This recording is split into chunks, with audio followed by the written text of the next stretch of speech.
Okay, ladies and gentlemen, thank you very much. Today, we are going to have a webinar organized by Malaysia Productivity Corporation of Malaysia. MPC is an agency under the Ministry of International Trade and Industry. For your information, during this MCO, the Movement Control Order, MPC has been actively organizing webinar series. So we are very fortunate that today we are going to have circular economy as the topic for today. Yeah? Before I begin, I would like to introduce our speaker, which is Engineer Muhammad Saiful Anwar Zainal. He is the chairman of Waste to Wealth Holdings Sdn Bhd. For your information, we are very honored that Mr. Saiful is available to join us today with his vast experience. Before joining Waste to Wealth, he was the CEO of Idaman and also PJ Bumi, and his experience in the solid waste management is more than 13 years. Yeah, currently, for your information, he is pursuing his PhD in University Utara Malaysia, and this topic is actually part of his thesis. Before I give the screen to Mr. Saiful, I would like to have an announcement from MPC in which, for your information, we are live now on Facebook of MPC. And if you have any questions, participant, you can raise your hands using the button that you have in front of you. You have a hand sign over there. So I can see it from here, then I can unmute you. And at the same time, you need to unmute yourself. Alternatively, you can use the chat box. Yeah, I'll try my best to read whatever question that you have in the chat box. So in terms of time management, we have about 45 to 50 minutes for Mr. Saiful to present his slides, and in between perhaps we have some question, and we open for Q&A again. So in total, we have about 1 hour. Without further ado, I would like to give the screen to Mr. Saiful. Now I would like to share the slides, Mr. Saiful. Okay, thank you very much. Bismillahirrahmanirrahim.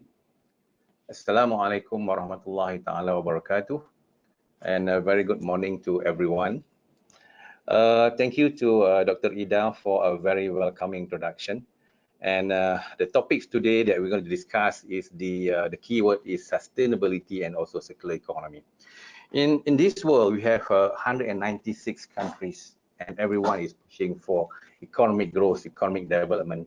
But are we on the right path? Are we on the sustainable path? For Malaysia, Malaysia is the third fastest economic growth in Asian countries, with a GDP of 365 billion US dollar and a growth of 4.7% every year.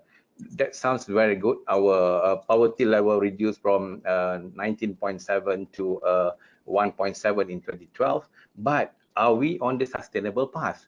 That is the question. Are we on the sustainable path? So for today's event, on the presentation on the circular economy, the adoption of circular economy to achieve sustainability, what are the barriers, what are the benefits? I will take you guys through. Number one, we need to understand the definition of the terms. What are the sustainability is all about? What is the linear economy? What is the circular economy? What is the solid waste management? Those are the elements inside the sustainability prospects. So then after that, I will go on the study framework. What are the theoretical and conceptual framework, and the repercussion of linear economy, the concept of circular economy, the benefit, barriers, and then a proposed call for action, and what will be the expected outcomes if we manage to adopt a circular economy, I would say in 20 to 30 years to come. Because as I mentioned that Netherlands, Japan, they will take 20 to 30 years. Even now, they are still not a full-fledged circular economy countries yet at the moment. Next. Okay, sustainable development, what does it mean? It describes the requirement for the society, the current society, to meet their needs, and at the same time, we cannot compromise on the ability of the future generations to meet their needs. So what does it mean now? The diagram that I show on the right hand side, the planet, profit, and people, showing that the profit that we are looking at, the wealthy nation that we are looking at, we are consuming the resources that belongs to the planet. And the resources that belong to the planet is on loan. Yeah, it's on loan. We cannot just simply use it and let it go. We have to pay it back. So that is what it means by equitable. So the profit and the planet, to make sure that we get the economic growth that we want, we have to make sure that we cannot do it rigorously. We have to pay it back. We have to replenish back the natural resources back to the planet.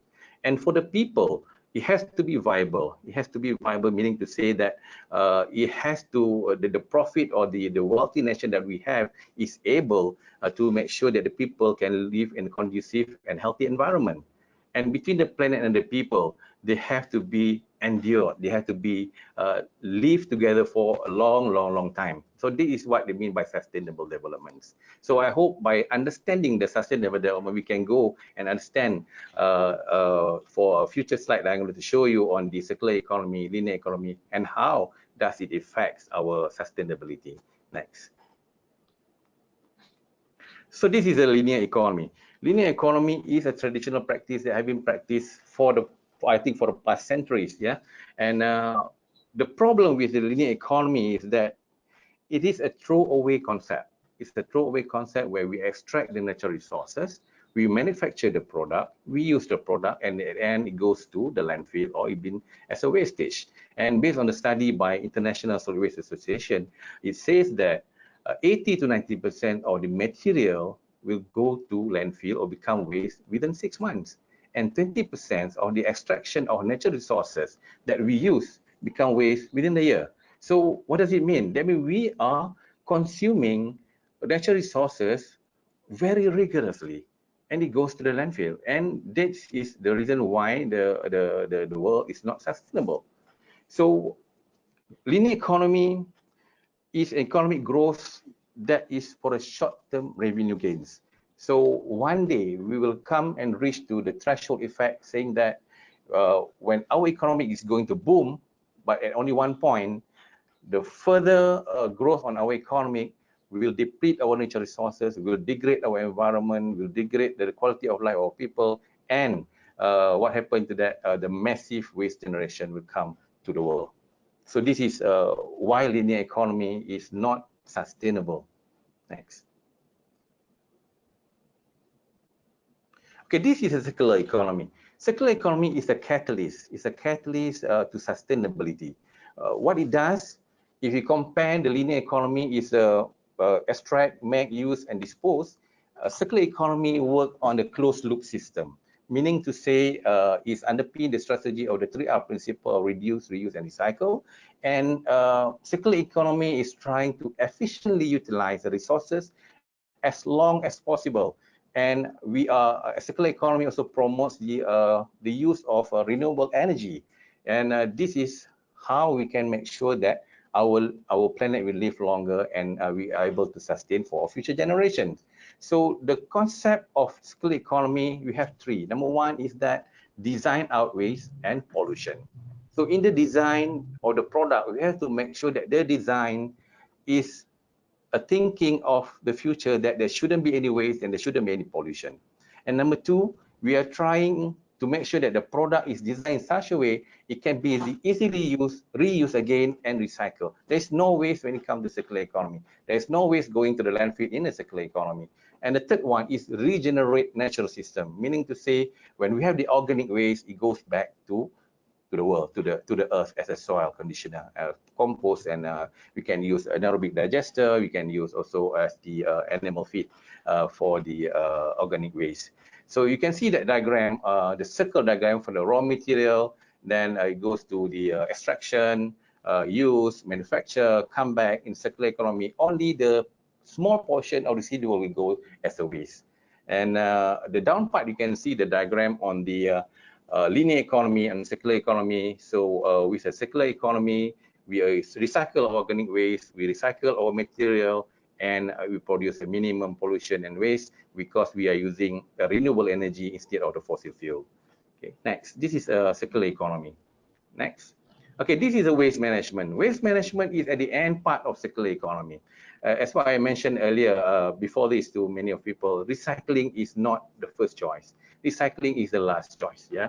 Recovery is the last choice. We have to look into the waste prevention. We have to look into the waste minimization. That is where the design, we have to design in such a way there is no pollution, there's no waste, and to make sure that this waste management at the end, recycling, because when we do recycling, the carbon footprint for us to process, to make it material, to use it back is much higher than we just reuse the product.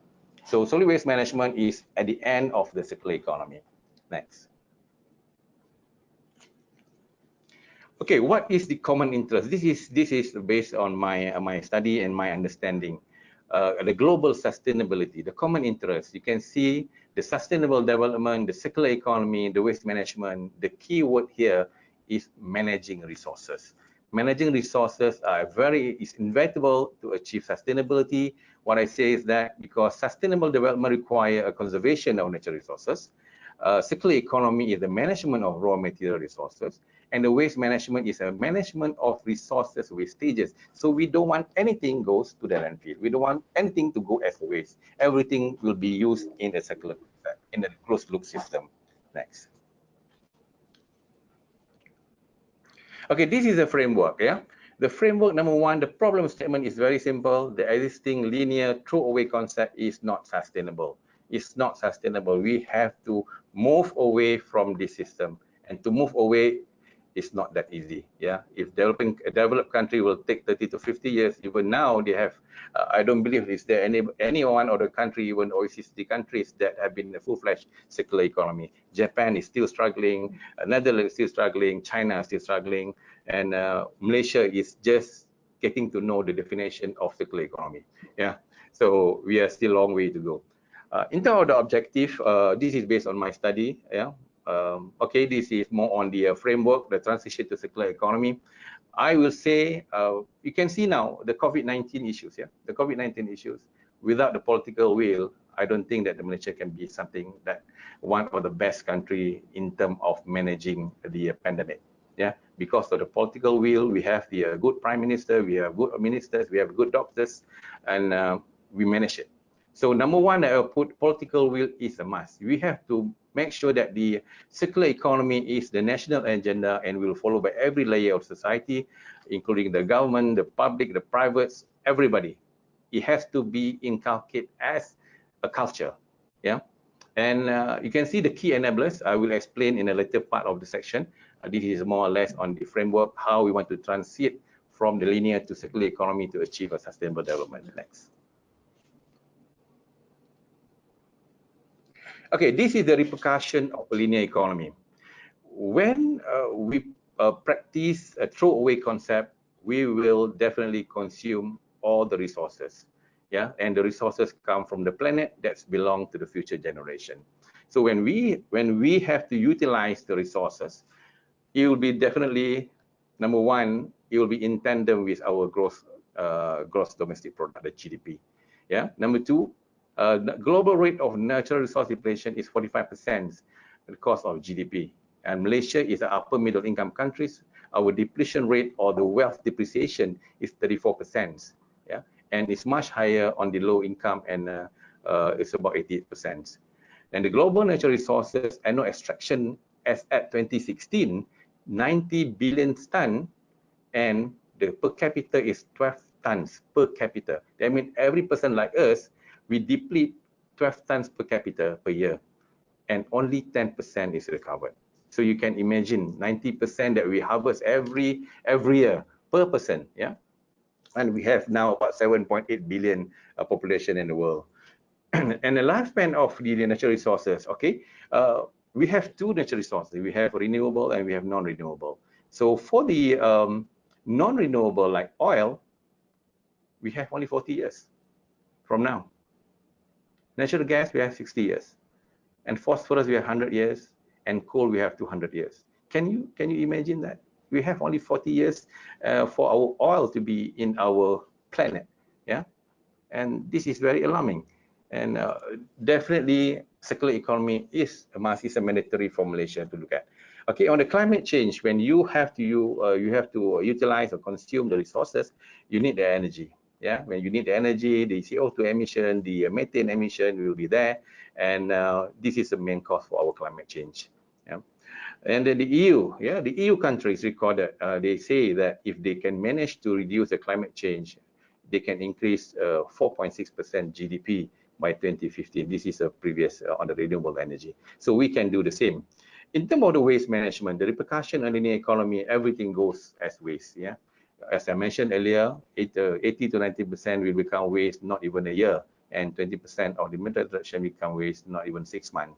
So 2.2 billion tons of municipal waste generated worldwide, and only 16% recovered, 323 million tons, and then 46% is disposed of indiscriminately. So 950 million tons just disposed of just like that, and it will emit methane, CO2, and other gases. Yeah, and waste management also rise in tandem with GDP. So I can show some graph later on Malaysia, how does the growth on waste management goes alongside with the GDP. And for the OECD countries, one of the records saying that for every 0.69% waste increase for 1% increase in GNI, the gross national income for OECD countries. I mean, it's in tandem. So circular economy is a catalyst to decouple this, meaning to say the economy can grow, but at the same time, we are not going to utilize our natural resources. We are going to utilize our technology, our secondary raw material that we can recover from the product in the loop of cycles. Okay, next. Okay, this is a global GDP versus metal extraction from 1990 to 2000. You can see that the white color line is the GDP, and bottom is all the natural resources. It goes in tandem. Yeah, this is for the global. Yeah, next. This is on Malaysia, the repercussion of linear economy for Malaysia. You can see that in 2017, our waste is about 38,000 ton, and then with a population of 31.9, and our waste generation per capita has increased from 2010 of 0.8 to 1.17 in 2017. So it's almost double within 5 to 10 years, and the waste generation is going up at 4%. So just now I mentioned that the GDP of Malaysia is about 4.7, and the waste generation is 4%, meaning it's almost in tandem. So we have to cut that. We have to make sure that the GDP growth will not be in tandem with the waste generation at all. So how much that we spend in 2016? 1.86 billion just to manage the waste. Yeah. So, and our recycling. Mr. Saiful, if I can ask question, the household, the solid waste generation in Malaysia, for household it is 65%. What is the example of the solid waste by the household? Okay, you can see the composition on the right hand side. Yeah, we have 65% come from the household, and 28% come from the commercial and institutional, and 7% from industries. So the composition of the household, 45% is food waste. So in Malaysia, one of the records says that we have disposed 16,600 tons a day of food waste. Yeah, and it is more when it comes to Ramadan and Hari Raya. And for this, but not during this MCO, maybe. Yeah. Yeah, this MCO time, I read one of the report from SW Corp Kuala Lumpur saying that a reduction of 40% waste during the first 3 days of Bulan Puasa. The reason is because of the Bazaar Ramadan is not there. So you can see hotels, providing the berbuka puasa and all those things. So without this, during this MCO, we managed to reduce 40% of waste in Kuala Lumpur alone. Yeah. So you can imagine for the whole of Malaysia. So again, just to answer your question again, we have 45% food waste, we have 13% of plastic, we have 8% or 9% of paper, we have green waste of 6%, diapers 12%. So in total, based on my observation and also my analysis on the ground, more than 73% of material inside our waste streams are recyclables. So we should be able to fully recover all these things and to use it as the secondary raw materials. Next. Next.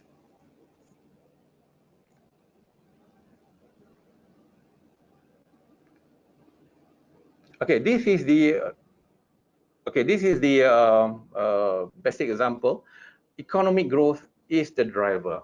Yeah, economic growth is the driver, because when the economic grows up, what happens is that the economic wealth and disposable income increases, and the consumption of goods and services also increases. But if we are still in the linear economy practices, all goes as waste. Yeah, so we have to decouple this, because economic growth also bring urbanization, bring rural-urban migration, increase per capita income, change in consumption pattern, and population growth of 1.8%. These are all the effects that can bring into the non-sustainability of our planets. Next. Okay, this is the repercussion of linear economy in Malaysia that I try to explain. I try to put into the audience to see what is happening now. This is the evidence that linear economy is not sustainable. You can see that the average GDP growth per annum is 4.7%, and you can see the average increase of CO2 emission per annum is 4.09%. Yeah, it's almost in tandem to it. And then you can see the average population growth is 1.8, and average waste growth per annum is 4%. So this is clearly show to us that the practice that we have now, the legislation that we have now, is not promoting the circular economy, and we have to change it. Yeah, we have to change it now. Yeah, because the natural resources that we have will extinct. Yeah, we have oil goes on 40 years.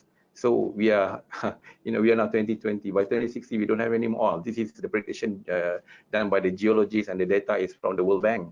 So you have to be worried on this, yeah. And definitely, circular economy has to come into picture, and to make sure that the government will adopt this, and from the top bottom, and to make sure that it will work. Next. Okay, this is, I just managed to get it yesterday, how the natural resources depletion when it comes to our GDP. You can see that as the industrial country, we use a lot of energy. So the energy depletion is very, very high. Yeah, you can see the blue color. But in terms of the minerals, in terms of the forest, we are still not at that bad, because we do have quite a very good policy and regulation in the country. And on the right-hand side, where we will talk about this later, is the needs to have a green GDP. Yeah, the green GDP is in the green color. You can see that the average GDP is about 8% to the GDP in terms of the consumption of the natural resources, and also the externalities to the environment. And you can see that the graph from 1987 to 2000, they are still in tandem, they are still coincide together, meaning to say that we have a GDP growth that at the same time our impact to the natural resources is not that big. But you can see the gap is going bigger after 2001. So that is where the alarms trigger us to make sure that we shouldn't be using the natural resources rigorously, and we have to replenish it back, and to make sure that the green GDP that take into account the externalities of the environmental pressure and the pollutions, and then the depletion of natural resources must be in place, and it must be used in a right manner. Yeah. So this is the indication. We don't want the green and red will be bigger and bigger after 2020. So this is one of the graph that indicate the evidence. If we don't take any action, that will happen. Yeah. Next. Okay, this is the concept of circular economy. In circular economy, we have two materials. We have the organic, we have the non-organic. So the organic is all the food waste, the green waste, whatever organic that we have. And for me, I would say this is the much easier things that we can do in terms of composting, using the anaerobic digester, and then another thing that we can do that I've been doing now is the try to convert the food waste, because it has a 45% crude protein inside the food waste, yeah, being in nasi mamak, goreng mamak ke, laksa ke, but when it comes to heterogeneous and homogeneous contents, the crude protein inside is about 45%, and it's very good for our broilers, you know, for ayam kampung and all those. So for me, the first thing that I would recommend for the government to do, look into how to manage the food waste. And in terms of the non-organic, we have the plastic, recyclables, e-waste, and so on. And the resource recovery and reuse and also recycling is part of it. And I believe we can do it now because currently our recycling rate has gone up to 24% last year. And the government is targeting 30% by 2020 this year. And if you want to compare with Germany, with Sweden, they are more than 65%, and they are still improving in terms of the practice. And we should be doing the same thing. Yeah, we can look into how they do it, you know. And the first thing that I believe that we have to do, we do have the Act 672, is Solid Waste Management Act, and under the Act we have the take back system, we have the separation at source system, we have the extended producer responsibility acts, that we should make use of it to make sure that the producer, the manufacturer is responsible enough to take back all the product that they have. For example, Coca-Cola produce 30 million bottles every year, so they should take it back and make it as a reuse. And by doing that, we will not touch on the natural resources. We will reduce in terms of the CO2 emissions, and the product is still good. Yeah. So we do have policy in place. It's more or less, as I mentioned earlier, the political will must be there. So after COVID-19, I hope the government will do the same in terms of the management of resources. Okay, next. Okay, this is the principle of circular economy. We have discussed on the principle of the design out waste and pollution, keep product in the highest value in use, the non-organic and regenerate natural system, organic go back to the soil. And we have the circular business model. Circular business model, this is a few recommendations from the developed countries. Number one is the circular supplies. Yeah, circular supplies, meaning to say that we have to work in terms of the take back system. Yeah, in terms of the EPR system between the manufacturer and the suppliers. And second, resource recovery. Resource recovery, I would say when the product goes as a waste, we are doing a recovery at the landfill and also in the way to the landfill. This is what we call recovery. And product life extension to repair, remanufacture, refurbish, and resell. This is the concept of circular economy, where we are using the product that we call waste become a secondary raw material, and we go through a repair process, we remanufacture using the same element, refurbishment, and we sell it back. And then the fourth one is a sharing platform through products. This is what I mentioned also yesterday to a few friends, that in a community, instead of everybody having a grass cutter machine, maybe one or two houses have a grass cutter machine, and we can go on concept of borrowing. So we don't own the products, yeah. So we just rent it, and then if you want to pay and they ask to pay, they will pay it. So the product is belong to the one or two household in the community. And product as service through rental and leasing. This is quite famous in the developed countries. They are not buying cars anymore, so they are more on the rental and leasing. And at the end of the contract, they will pass it back to the manufacturer. Manufacturer will do the repair, the manufacturing, refurbishment, and sell it back. So this will eliminate the consumption of natural resources again, and we reduce the carbon CO2 footprints. Yeah, next. Okay, this is the 3 thrusts and 7 pillars of circular economy. We have a supply from economic stakeholders, we have the consumer demand and behavior, and then we have the waste management. So the extraction, the extraction is the extraction of natural resources to build the product, to develop the products. And we can, I think the Netherlands is using the what they call domestic material consumption, where the DMC is equal to the natural resources in tonnage divided by the per capita. And this provides a quantitative illustration on the pressure placed on the environment. So this is extraction. And then we have the eco-design. The eco-design, when we have the product of eco-design, it shows that the product is following or being in terms of less environmental impact at each stage of the life cycle of the product. And industrial and territorial ecology is industrial symbiosis, meaning to say the waste of one industry becoming the raw material of other industries. And we have the functional economy. Functional economy is like a car sharing. We're gonna reduce the fossil fuel because carpool, macam kita guna apa di Malaysia is the public transport. Those are the functional economy. And then on the consumer demand and behavior, one of the issues that we have is on the responsible consumption. So responsible consumption and production is also is the Sustainable Development Goal SDG 12. And this is the one of the toughest part that we have to handle, because it involves the culture, the behavior of the people. And for example, Bazaar Ramadan, and then fasting breakfast at the hotel. Those are things that relate to responsible consumption. We pay 100 ringgit, but we only eat 5 ringgit worth of dollars in terms of that. And then the rest will go as a waste. And then the extended product life. Sorry, can we go back?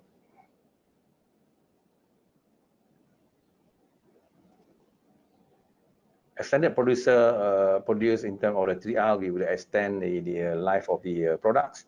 And lastly, that's why I said waste management, recycling is not the priority. Recycling is the last option that we do before it goes as waste. Because recycling, when we do recycling, we have to involve a lot of processes, and it does not really support in terms of sustainability, but it will help to make sure that the product does not go as waste. So recycling will also contribute to quite a high CO2 emission and carbon footprint because of the process that we have to do. So we would prefer on a waste minimization, prevention, design out waste, and reuse instead of recycling. Okay, next. So the benefit of circular economy, when we utilize or consume less resources, so we have more resources that we can save. We have a new business and employment opportunity in terms of the repair, the refurbishment, remanufacturing industries, and increased potential for economic growth, because when we have the product available without having to go to dig at the natural resources, we are going to have a better profit margin on terms of that. And we have a raw material securities, and the demand for new services. In terms of environmental benefit, less consumption of natural resources, less energy consumption, less greenhouse. This is all the dominant effect when we don't utilize the natural resources, and we will have the healthy and resilient soils. Next. This is a contribution of circular economy to Sustainable Development Goals, the Post Agenda 2030 by the United Nations. The strong link, I will go on the strong link. We have the economic pillar of the affordable and clean energy, because circular economy promotes renewable energy. And we have the decent work and economic growth. We have the social pillar on the responsible consumption and production, and the water and sanitation. And on the environmental pillar, we have the life on land. So the rest, I think more than 12 of the SDGs going to be met because of the implementation of the circular economy. So it's very inevitable that we have to take the first step to go into the circular economy concept. Next. Okay, looks like Mrs. Saiful, that if you adopt circular economy, we can address almost all of sustainable development goals. More than half SDGs, yes. Yeah. Okay. Next. So the barriers to implement a circular economy. Number one is that most product that we have now has been around a linear economy process. Yeah, from the legislation process, assumption is made that material will be used and discarded. So the business is more on the short-term revenue gains, meaning to say we want to sell as much as possible. The product can live maybe a year and then we change to a new brand, new product, new model. So everything goes to waste again. So this is the linear economy is all about. Because I personally feel that the cost to produce a product does not include the cost of the natural resources and the impact on the natural resources and also the impact on the environmental. So if they put the cost into it, the cost is going to go high and everybody will go in terms of utilization of the secondary raw material. And of course, they have to make sure to advance in terms of the technology to use less material but produce good quality products. So the barrier is that our legislation now is all on linear economy. So we are trying to develop the product in such a way that within 1 year, the new brand, new model, new brand, new model. For example, all the handphones. Yeah, we have the Samsung 10, 11, 12, 13, 14. So those are the things that we have to change. And it's not only for Malaysia, it's also developed countries doing the same thing. So the green GDP is a must, even though it's not easy. Malaysia has been looking into green GDP in 1990s. But I think one of the reasons that they have not yet finalized, and I don't think any other country is doing the green GDP yet because of the reliable data. It's not easy to get the data on the environment degradation and the depletion of resources. And I think the government has to look into this. Yeah. Next. Okay, this is more or less the economic barriers. Price of primary raw material are cheaper than the secondary raw material. That is obvious. Social and externalities are not priced, as I mentioned just now. The demand for circular products are still small. Institutional barriers, the traditional GDP index doesn't consider the social and environmental externalities. So green GDP is a must. All businesses are still on the short-term value creation, as I mentioned just now, whereas the CE model is a long-term value creation model. Laws and regulation are not prepared for CE innovation. The need for redesign product and take back an EPR system. Yeah, all businesses alliances are based on linear model, making it harder to close the loop. And the last one is not everybody knows what is sustainability is all about. Yeah, I believe if we don't we're not in this field, we might not have the full understanding the impact of the non-sustainability to the planet that we have. Next.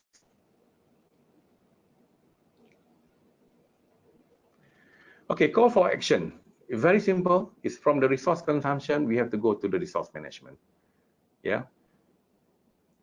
We have to manage the resources. We have to manage our resources for our future generation. This is a call for action for Malaysia's circular economy. Decouple our economic growth from the use of natural resources and promote the renewable energies. This adoption of circular economy business model will capture significant benefits: economic growth, cost reduction, reduce energy consumption, CO2 emission, and increase the supply chain and resource security. So everything goes back to one keyword: resources and sustainability. So as long as we can move away from the consumption to management, I think we will be on the right tracks. Next. Key enablers. This is based on my observation, my finding. Number one, I will go on the political drive. Political will must be there. Yeah. Number two, we have to really promote the waste prevention and optimization, design out waste and pollution.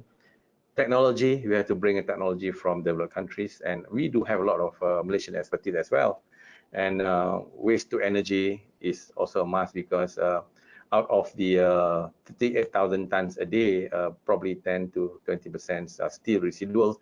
And if we have the technology, we can convert it to be the refuse derived fuel and use it again as the energy to replace the fossil fuel. And at the end of the day, we might left with only 10 to 50% of waste to be treated and disposed. Market creation is also a must, because we need to invite private to invest. When there is a market to it, a viable market, then only the investor will come in. stakeholder engagement. We need all the private publics to be to know what is the importance of sustainability, what is the circular economy is all about, and financial support. We need the banks, to finance a project. And last but not least, we need to have a reliable data management. Yeah, this is very, very difficult because without reliable data, we will not make a reliable decision or a good decision to it. So the key indicators, developed countries have a different type of key indicators, but for Malaysia, as for now, I would say that the improve in recycling rate is one of the indicators that we can look at. The waste diversion is something that's easy for us to measure. We also have the methodology to check on the CO2 emission, carbon footprints, circularity index. We have also green procurement was mooted by Mestec before, and then adoption rate by the public, and also the awareness of the people. So these are the things that we can use as a guide to see are we moving on the right tracks or not in terms of the adoption of circular economy. Next.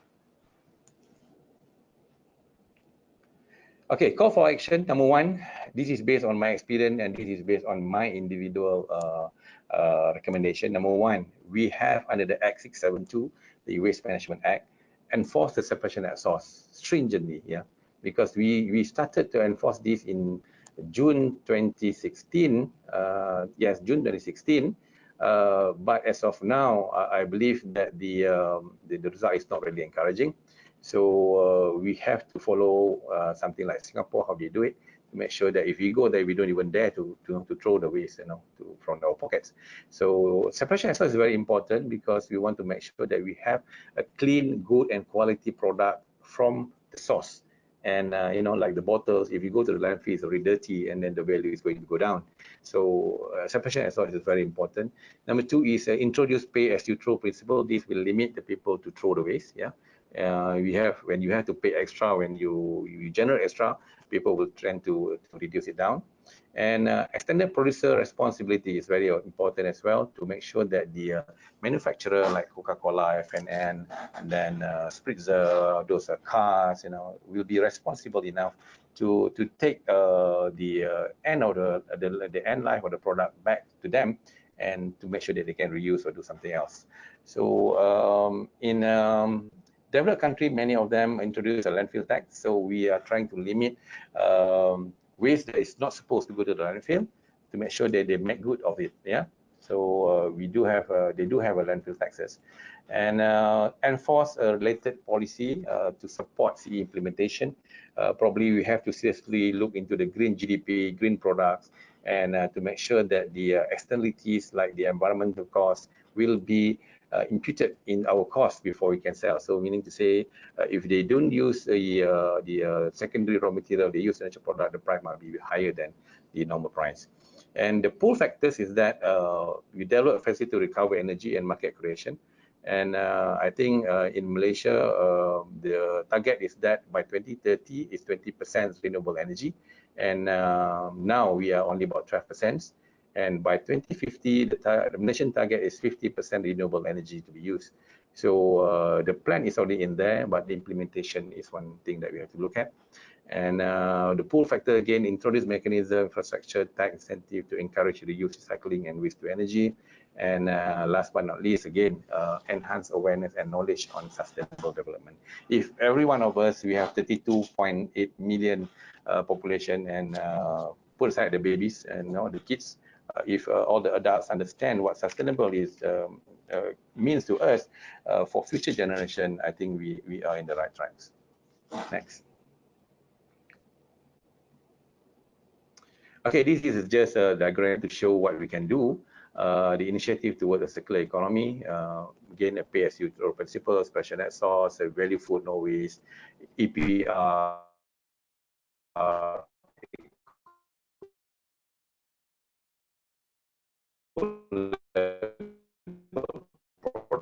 food security policy, landfill tax, and renewable energy. This is just a dramatics for us to understand easier in terms of the implementation.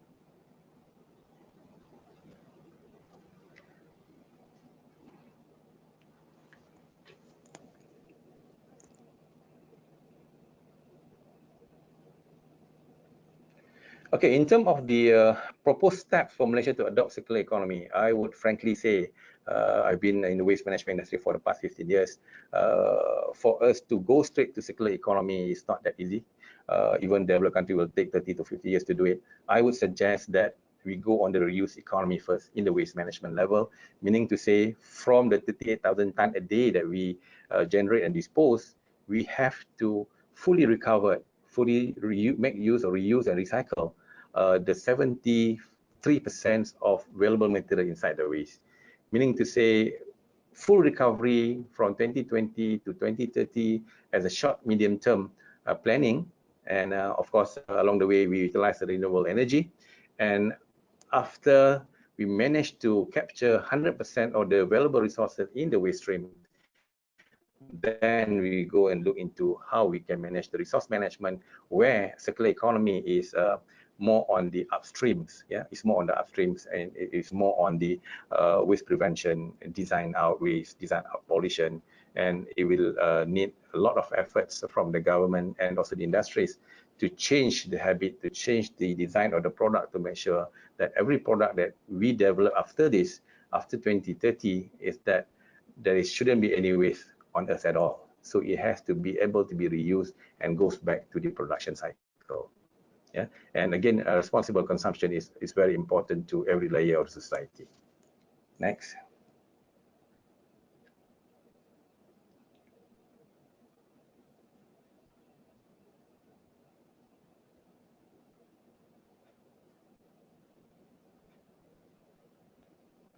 Next slide, please.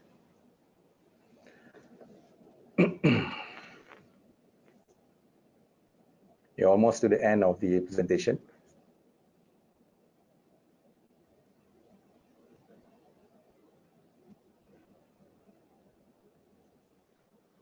Okay, this is the circular economy model in Japan, where they have a 3-tier circular economy implementation.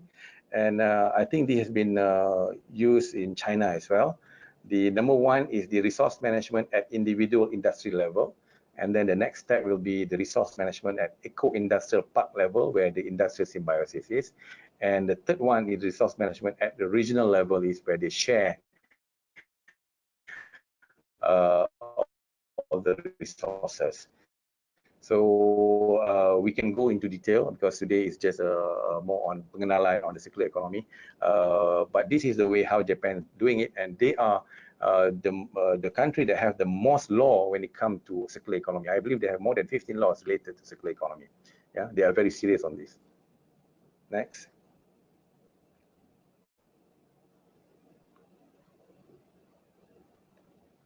And this is a value proposition. Yeah, this is also based on my study.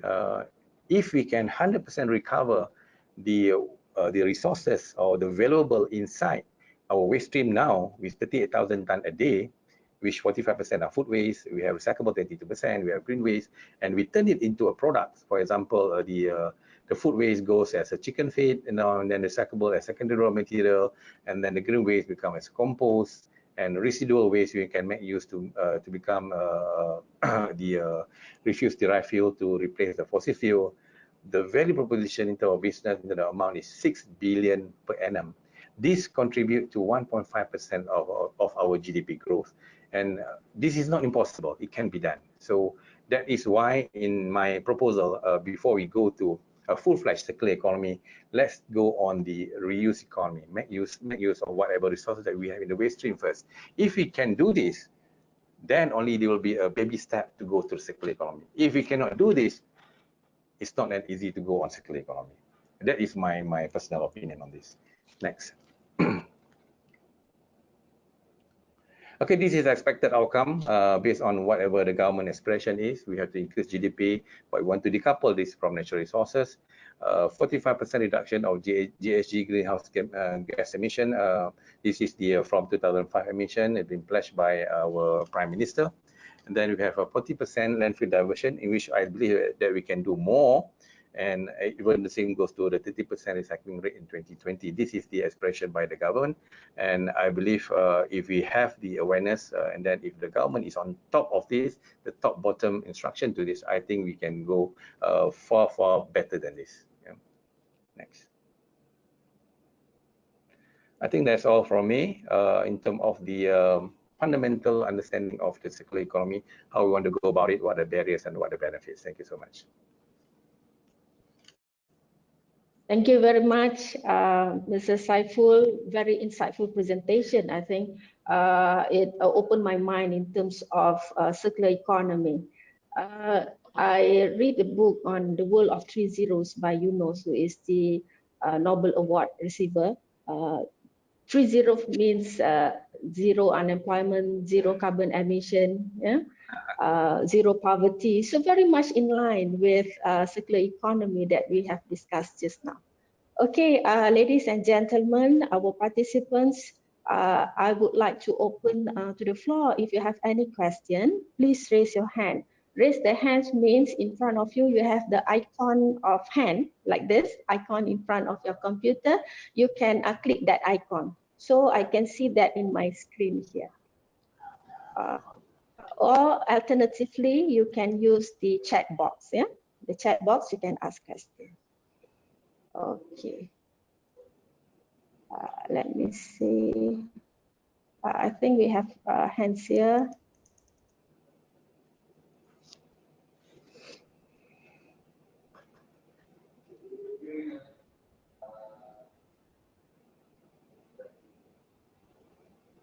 We have 100 attendees, yeah, currently.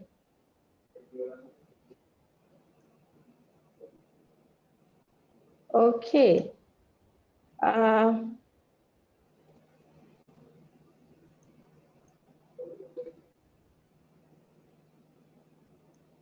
So anyone would like to ask any question? I have unmute basically. I'll try to answer as much as I can. If you can answer now, we'll come back to you. Yeah, okay. There is a question in which, since you said that Malaysia should start with the first waste management in terms of our food and so on, and that is the easiest, yeah. And in terms of your experience, you are in the solid waste management. It is difficult. I mean, how is it different from the food waste? Okay. I will take the example of the mandatory separation at source that the government have embarked in September 2015, and they make it mandatory in the June 2016. This is under the Ministry of Housing and Local Government, which been I think under the preview of SW Corp. Yeah, and for me, I've been managing the solid waste management in Kedah and Perlis, and the result is not that good because one thing that we are not strictly enforce the regulations to the publics, and based on my discussion with the CEO of SW Corp, there are limitations when it comes to the policy and also the enforcement. So they are doing something about it, and I believe when the thing goes back to normal and the enforcement is coming back in full flash, I think the people will tend to do separation at source from the house, and then they will not discard the recycled material into the waste bin anymore. So there is a limitation when it comes to the policy, and I believe that the government is doing something to make sure that they can fully enforce it. Yeah, we have one question. It requires money, it says. So what is your comment on this? What requires money? In terms of recycling, doing the circular economy, in terms of investment, is it huge investment? No, basically, this is what I've been doing now. Yeah, I'm running the Waste to Wealth, and then using the key Trash for Cash. Yeah, Trash for Cash is a company that have been running around to do a collection of recyclable materials, and we call it a Pinky Warrior. Yeah, because our truck is all paint in pink, and we are using the digital platform to assess the public to do recycle. In fact, when we do this for the past 2 months, and amazingly, you can see the response from the public is definitely very, very high. And for now, just for your information, for the Kedah and Perlis, and also for the our branches in Selangor, our schedule for collection of recyclable is full until after Raya, you know, because every day based on the study, every house per day will have 270 grams of recyclable material inside the house, because you are buying the sardine, you are buying the milk, you are buying the Clorox, the detergent. Those are things that can be recycled, and the value is high. For example, HDPE. HDPE plastic is very high value, yeah, but you need to know the method. And for people to say the investment is huge to do recycling or to do the industry in recycling, I don't think that I will agree to it.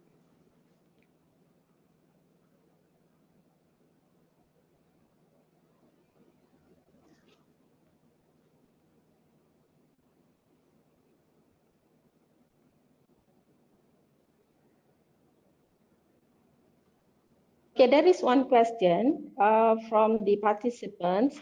The question goes like this: in your opinion, which industries in Malaysia that is in the most urgent state to implement CE? Circular economy is divided into two. You see the organic and the non-organic. The food industry is one. Yeah, the food industry is definitely is a yes. It's for us to do it. Yeah, because it's not that difficult to turn it into compost. It's not difficult to turn it into the animal feed, and also it's not that difficult for us to use the anaerobic digester to become a gas. And the other industry that I think is very critical now is the plastic industries, because you know that we are facing a lot of the marine litters, the issues on the microplastic, killing all the mammals, animals on the seas, the oceans. And I think these two are the two industries that we have to look at. But in terms of the simplicity, the food industries is much easier, because if the food can still edible, we can go on the food banks, yeah, because we have a lot of NGOs now doing the food bank, giving back to all the poor people for them to eat, and so for the scavengers, gelandangan, and all those things. And plastic industries is next, because it's very important that for us to make sure that we can manage the marine litters and protect the marine ecosystem. That is my opinion.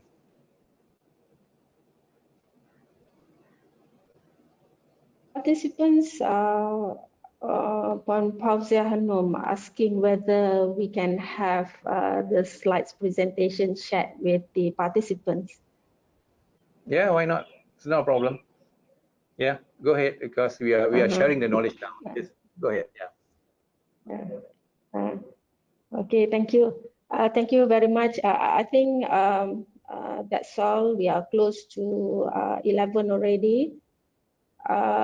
Some of them are saying this is the right time, you know, considering the circular economy and so on. So I would like to thank Engineer Saiful for the presentation and answering our questions. I would like to urge all of us, including myself, because all of us have a role to play, regardless whether we are in the government as a policymakers, or we are in the industries as a businessman, or at least as a consumer. All of us have a role to play in this effort. So with that, I would like to, before I end, I would like, there is an announcement, yeah, from MPC. MPC would like to invite you to the next webinar, which is on the 6th of May, which is at 10 a.m. Kuala Lumpur time on Wednesday. The title is Adaptation of Circular Economy Concepts in Water Industry. So all of you, please lock in your date. As usual, MPC will also publish this information in their Facebook. Yeah. So I once again, on behalf of MPC, would like to thank Mr. Saiful, and all the best in your future undertakings.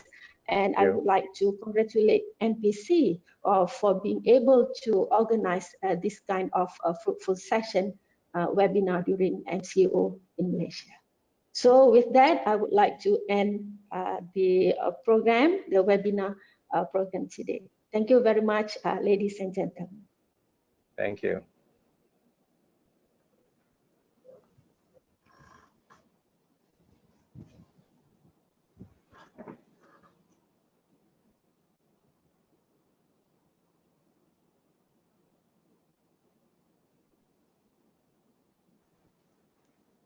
Ya, terima kasih Dr. Ida dan Tuan Saiful. Saya rasa ada partisipan yang tak exit lagi ya.